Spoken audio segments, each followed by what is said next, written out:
பிரீத்திகாவுக்கு அப்படி என்னதான் நடந்திருக்கும்? எப்படி தெரிஞ்சுக்கிறது? இத நினைச்சு ராத்திரியெல்லாம் தூக்கமே வரமாட்டேங்குது. விஜய், எழுந்திருச்சிட்டியாப்பா? ஆமாமா. நல்லா தூங்கிட்டு இருந்தியா? அதான் நான் உன்னை எழுப்பல. நானும் உன் அத்தையும் ஹாஸ்பிட்டல் கிளம்பிக்கிட்டு இருக்கோம். சாப்பாடெல்லாம் ரெடியா செஞ்சு வச்சிட்டோம். உனக்கு பசிக்கும் போது போட்டு சாப்பிடு என்ன? சரிங்கம்மா. வேணும்னா நான் வேணா போட்டு கொடுத்துட்டு போகட்டுமா? வேணாமா, எனக்கு இப்போ பசிக்கல. பசிக்கும் போது நானே சாப்பிட்டுக்கிறேன். ஆமா, நான் வேணா உங்களை ஹாஸ்பிட்டலுக்கு கூட்டிட்டு போயிட்டு வர்றேன். வேணாம் விஜய். காலையிலேயே போய் டெஸ்ட்டுக்கு கொடுத்துட்டு வந்தேன். இப்ப மறுபடியும் சாப்பிட்டுட்டு ஒரு சுகர் டெஸ்ட் எடுக்கணும். அதுக்கப்புறம் ரிப்போர்ட்டை வாங்கிட்டு டாக்டரை பார்த்துட்டு அவர் எழுதி கொடுக்குற மாத்திரை மருந்தை வாங்கிட்டு வரதுக்குள்ள நேரம் ஆயிடும். ஹாஸ்பிட்டல்ல நிறைய கூட்டம் இருக்கும்பா. நீ கூட வந்தா உன்னால கரெக்டான டயத்துக்கு வேலை செய்ய முடியாது. ஆமா, இன்னைக்கு நான் லீவு தான். இன்னைக்கு வேலை பார்க்குற மூடு இல்லம்மா, அதான் லீவ் போட்டுட்டேன். ஆ? அப்படியாப்பா? சரி சரி. விஜய், உன் ஃபோன் தான் அடிக்குது போல. ஆமா அத்தை, நான் போய் பேசிட்டு வர்றேன். என்னடி, விஜய் லீவ் போட்டிருக்கானாமே? அனி, எனக்கு காலு வலிதான், காது நல்லா கேக்கும். இப்போ விஜய் சொன்னத நானும் தானே கேட்டேன். மறுபடியும் நீங்க எதுக்கு சொல்றீங்க? ஒடியே, நான் அதுக்கு சொல்லல. விஜய்க்கு வேலை இருந்தாவது அவன் ரூமுக்குள்ளேயே வேலைய பாத்துக்கிட்டு இருப்பான். உங்க அண்ணனும் விஜய் வேலை பாக்குறான்னு அவன்கிட்ட பேச மாட்டாரு. இன்னைக்கு விஜய் லீவு வேற. நம்ம 2 பேரும் வெளியில போறோம். உங்க அண்ணனும் விஜயும் மட்டும் வீட்ல தனியா இருப்பாங்க. இருந்தா என்ன? கொடியே, உனக்கு புரியுதா புரியலையா? உங்க அண்ணன் எப்ப விஜய் கிட்ட பிரீத்திகாவை பத்தி சொல்லலான்னு காத்துக்கிட்டு இருக்காரு. அது மட்டும் நடந்துடக்கூடாது. ஒருவேளை நம்ம பிரீத்திகாவை படுத்தின கொடுமையை எல்லாம் உங்க அண்ணன் விஜய் கிட்ட சொல்லிட்டாருன்னு வெயி, எல்லாம் முடிஞ்சிரும். அப்புறம் இந்த வீட்ல நான் தான் வேண்டாதவளும் ஆயிருவேன். ஆமால, நீ இப்ப என்ன பண்றது? அதாண்டி புரியல. பேசாட்டுக்கு விஜயையும் நம்ம ஹாஸ்பிட்டலுக்கு கூட்டிட்டு போயிடலாமா? இப்போதான் அவனை வர வேணான்னு சொன்னீங்க, மறுபடியும் அவனை கூப்பிட்டா சந்தேகம் வராதா? வருங்கிற. அத கூட விடுங்க நீ. விஜயும் வந்தா நம்ம கூடயேவா உட்காந்துருக்க போறான்? நம்மள விட்டுட்டு வீட்டுக்கு கிளம்பி வந்துருவான். மறுபடியும் நம்ம கால் பண்ணும்போது வந்து கூட்டிட்டு வருவான். அது வரைக்கும் என்ன பண்ணுவீங்க? தேவி, நீ வேணா வீட்ல இருக்கியா? உங்க அண்ணனும் விஜயும் பேசாம நீ பாத்துக்கோ. அதெல்லாம் என்னால முடியாது அண்ணி. எனக்கு கால் வலி பயங்கரமா எடுக்குது. இன்னைக்கு நான் டாக்டரை கண்டிப்பா பார்த்தாகணும். வேணும்னா நீங்க இருங்க, நான் போய் டாக்டரை பார்த்துட்டு வந்துடுறேன். நானும் டெஸ்டுக்கெல்லாம் கொடுத்துட்டு வந்துட்டேன். நானும் இன்னைக்கே போய் ஆகணும். ஐயோ கடவுளே, உங்க அண்ணனை வச்சுக்கிட்டு நான் படாத பாடுபட்டுக்கிட்டு இருக்கேன். என்னம்மா, ஹாஸ்பிட்டல் கிளம்புறேன்னு சொன்னீங்க, இன்னும் கிளம்பலையா? இல்லப்பா, உனக்கு ஏதோ கால் வந்துச்சுல்ல, அதான் யாரா இருக்கும்னு தெரிஞ்சுக்க நிக்கிறோம். கம்பெனில இருந்துதாம்மா. அப்படியா விஜய்? அப்ப சரி. சரிடி, நான் கிளம்புறேன். எங்க போறீங்க? என் ஃப்ரெண்டு சேகரு கும்பகோணத்துல இருந்து ஊருக்கு வந்திருக்கான். பார்த்து ரொம்ப நாள் ஆச்சுல்ல, அதான் ஒரு எட்டு போய் பார்த்துட்டு வரலான்னு போறேன். அப்படியா? போயிட்டு வாங்க. என்னடி இது ஆச்சரியமா இருக்கு? சேகரை பார்க்க போனா எப்பவும் மூஞ்சிய சுழிச்சுக்குவ, எனக்கு என்னமோ சந்தோஷமா அனுப்பி வைக்கிற. அது ஒண்ணும் இல்லங்க, சும்மாதான். சரி சரி, நான் வர லேட் ஆகும். எப்படியும் மதியத்துக்கு மேலதான் வருவேன். அப்படியா? ரொம்ப ரொம்ப சந்தோஷம். ம், நீங்க எங்க கிளம்பிட்டீங்க? ஹாஸ்பிட்டலுக்குங்க.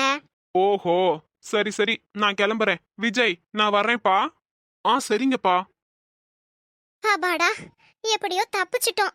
தேவி, வா நம்ம ஹாஸ்பிட்டலுக்கு கிளம்பலாம். விஜய், நாங்க கிளம்புறோம்ப்பா. கண்டிப்பா சாப்பிட்றேன்னு. சரிம்மா. சின்ன பிரச்சனைக்காகவா பிரீத்திகா தற்கொலை பண்ணிக்கிற அளவுக்கு போயிருப்பா? இருக்காது. ஆனா இந்த வீட்ல அவளுக்கு கஷ்டம் கொடுக்கற அளவுக்கு யார் இருந்திருப்பா? அம்மா பிரீத்திகா கிட்ட பேசாம கோவத்துல இருந்தாங்க.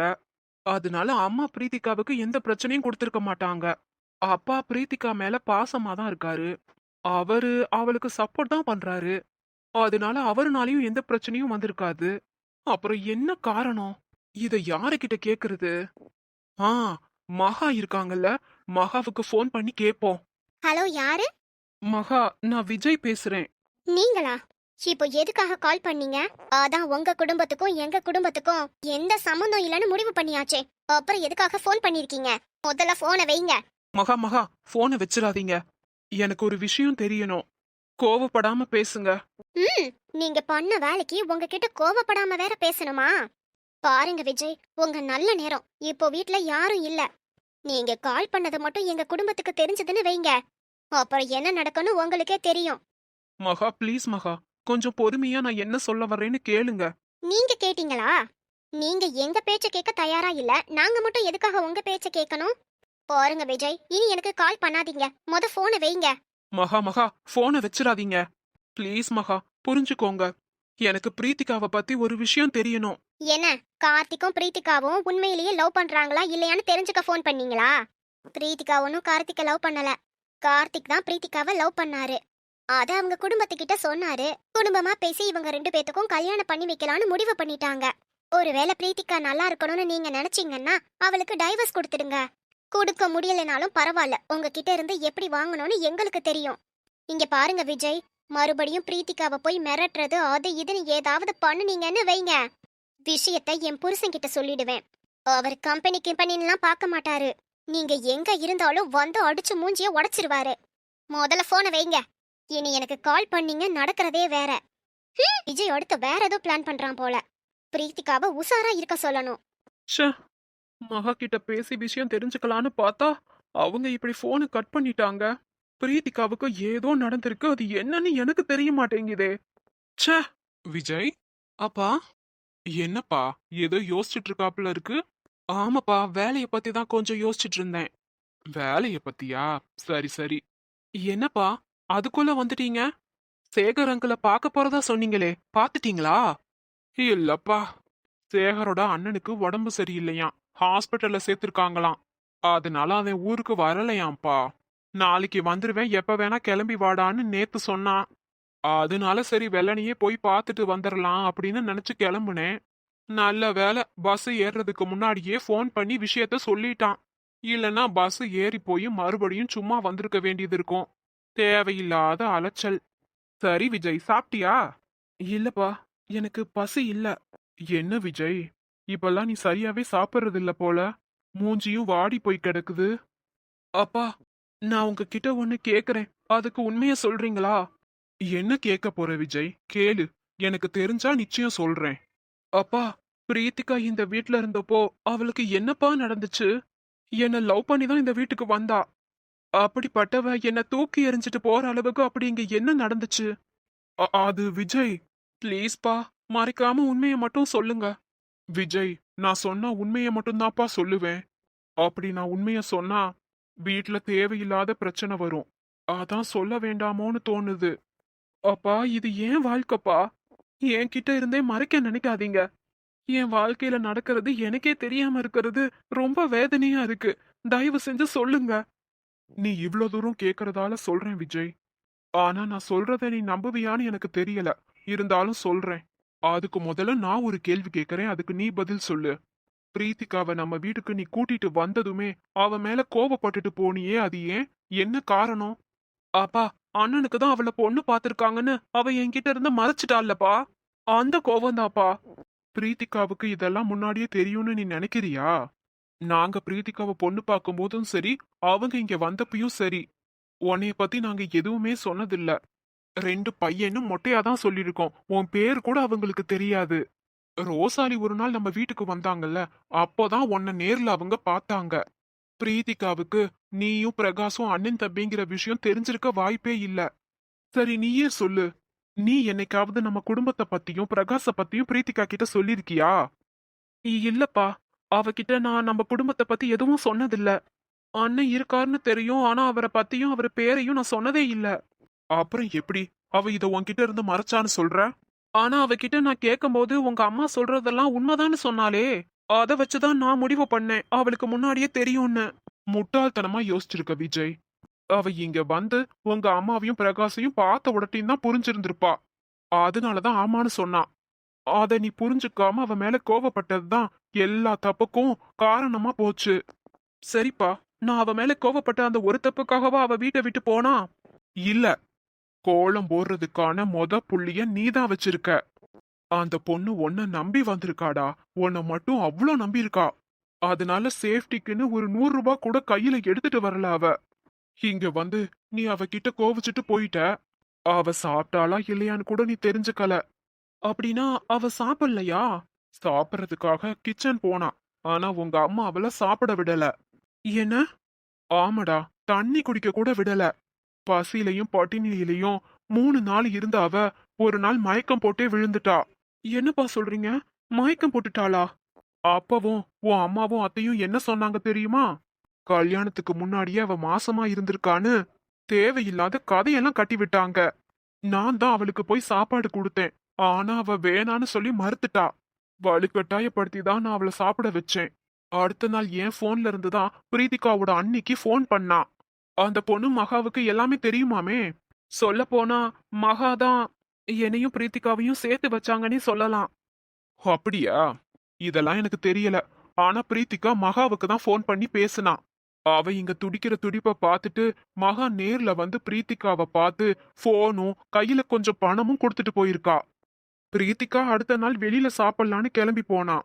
அத பார்த்த உன் அம்மா, கையில எப்படி பணம் வந்துச்சு? இங்க யாரையாவது லவ் பண்ண ஆரம்பிச்சிட்டியான்னு அவ கேரக்டரை அசிங்கப்படுத்தி பேசினா உன் அம்மா. பிரீத்திகா சொக்க தங்கம். அவ கேரக்டரை அசிங்கப்படுத்த அம்மாவுக்கு உரிமை இல்ல. இதையெல்லாம் அவ இருக்கும்போது நீ கேட்டிருக்கணும். இப்போ கேட்டு என்ன பிரயோஜனம்? ஏன் விஜய், உங்களுக்கு ரோசாலியா கல்யாணம் பண்ணி வச்சாங்க? இல்லையேப்பா, ஏன் கேக்குறீங்க? சரி, நீங்க லவ் பண்ணதாவது அவங்களுக்கு தெரியுமா?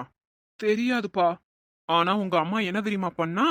ரோசாலிக்கு போனை போட்டு, என் பையன் விஜயோட சம்பளம் அதிகம்னு பெரியவனுக்கு பார்த்த உன் பொண்ண சின்னவனுக்கு கல்யாணம் பண்ணி அமுச்சு வச்சிருக்கியான்னு அவங்களையே திட்டுனா. அது மட்டும் இல்ல, பிரீத்திகாவை நிம்மதியா வாழ விட மாட்டேன்னு அவங்க கிட்டயே சவால் விட்டா உன் அம்மா. பாவுண்டா ரோசாலி. பிரீத்திகா வீட்டை விட்டு வந்த செய்தி கேட்டதும் அவங்க உடம்பு சரியில்லாம 2 நாள் ஹாஸ்பிட்டல்ல இருந்திருக்காங்க. அவங்களுக்கு உடம்பு சரியில்லைன்னு தெரிஞ்சும் உன் அம்மா அவங்கள பயங்கரமா திட்டுனா. அந்த விஷயம் தெரிஞ்சுதான் பிரீத்திகா உங்க அம்மாவை திட்டுனா. ஆனா நீ அதை தப்பா புரிஞ்சுக்கிட்ட. நல்ல வேலையா மகா வீட்ல எல்லா உண்மையும் சொன்னதாலதான் ரோசாலியே வந்து பிரீத்திகாவை அழைச்சிட்டு போயிட்டாங்க. இங்க இருந்திருந்தா அவ செத்திருப்பேன்னு அவ வாயாலேயே சொன்னா. பிரீத்திகா ரொம்ப நல்ல பொண்ணுப்பா. அது எனக்கு தெரியும்டா, உனக்கு தான் தெரியல.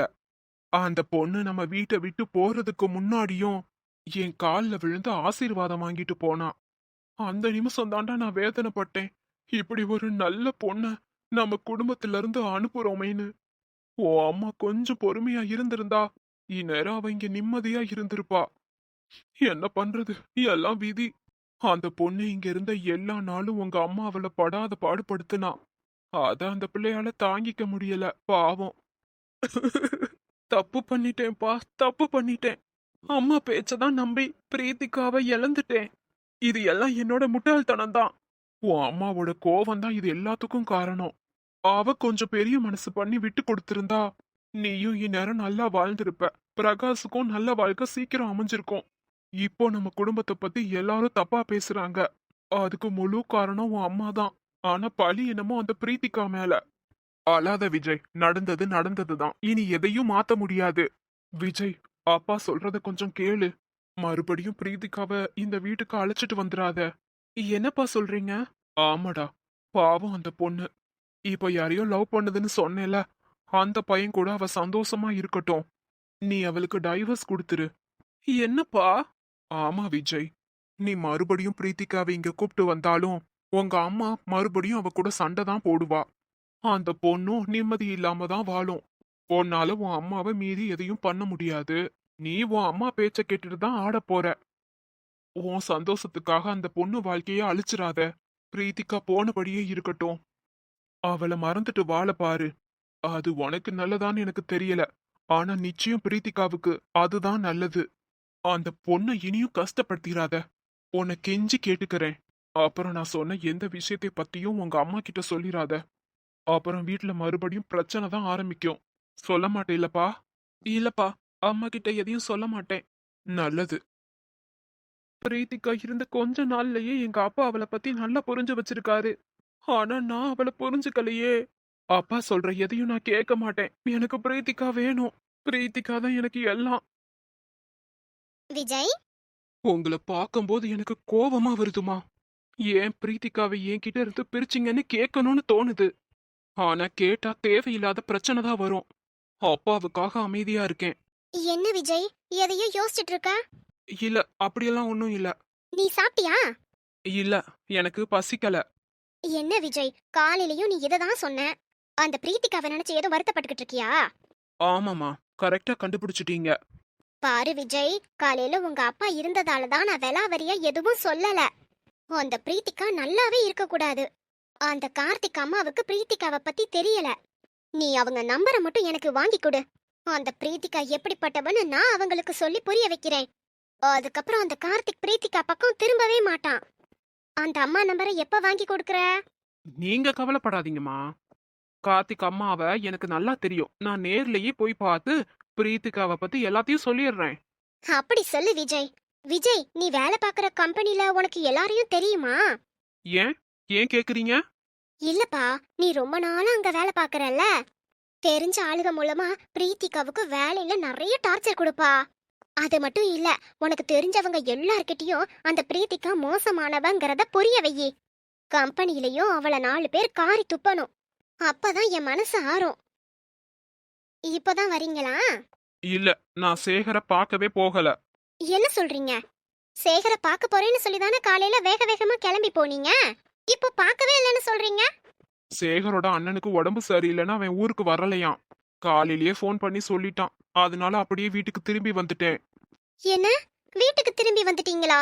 அப்போ நீங்க காலையில இருந்து வீட்ல தான் இருக்கீங்களா? பின்ன வேற எங்க இருப்பேன்னு நினைச்சேன். அப்போனா நீங்க பார்க்க போலேங்கிற விஷயத்தை என்கிட்ட முதல்ல சொல்லிருக்கணும்ல. நீ தான் ஹாஸ்பிட்டல் போயிட்டியே, எப்படி சொல்றது? ஃபோன் பண்ணியாச்சு சொல்லிருக்கணும்ல. இது ஒரு விஷயமா அவசியம் சொல்லணுமான்னு விட்டுட்டேன். இல்லங்க, நீங்க சொல்லிருந்திருக்கணும். சொல்லிருந்தா நான் அப்பவே வீட்டுக்கு கிளம்பி வந்திருப்பேன். ஏமா, அப்பா வீட்டுக்கு வந்ததுல உங்களுக்கு எதுவும் பிரச்சனையா? அதெல்லாம் ஒண்ணும் இல்ல விஜய். எனக்கு என்ன பிரச்சனை? அவர் எப்போ வேணா வரட்டும். சரி விஜய், நீ காலையில இருந்து இங்கேயே தான் உட்காந்துருக்கியா இல்ல ரூமுக்கு போய் தூங்குனியா? என்னம்மா ஆச்சு உங்களுக்கு? எதுக்காக இதெல்லாம் கேக்குறீங்க? சும்மாதாப்பா கேட்டேன். நீ ரெஸ்ட் எடுத்தியான்னு தெரிஞ்சுக்க தான் கேட்டேன். நான் இன்னும் சாப்பிடலமா, பசிக்குது. ஏதாவது எடுத்துட்டு வாங்க. இதோ இதோ கொண்டு வர்றேன். நீ ரூம்ல இருப்பா, நான் வர்றேன். தேவி, உள்ள வா. பாத்தியா விஜய், உங்க அம்மா எப்படி பதறான்னு பாரு. நான் வீட்ல இருந்தேன்னு அவளுக்கு தெரிஞ்சிருச்சுல்ல. அதான் எங்க எல்லா உண்மையையும் சொல்லிருப்பனோன்னு பயத்துல கேக்குறா. அம்மா இப்படி இருப்பாங்கன்னு நான் நினைச்சு கூட பாக்கலப்பா. நான் அவங்கள ரொம்ப நம்பினேன். இப்போ அவங்க நடந்துக்கிற விதத்திலேயே தெரியுதுப்பா அவங்க தப்பு பண்ணிருக்காங்கன்னு. நீ எதையும் காட்டிக்காத விஜய், மனசுக்குள்ளேயே வச்சுக்கோ, அதான் நல்லது. சரிப்பா.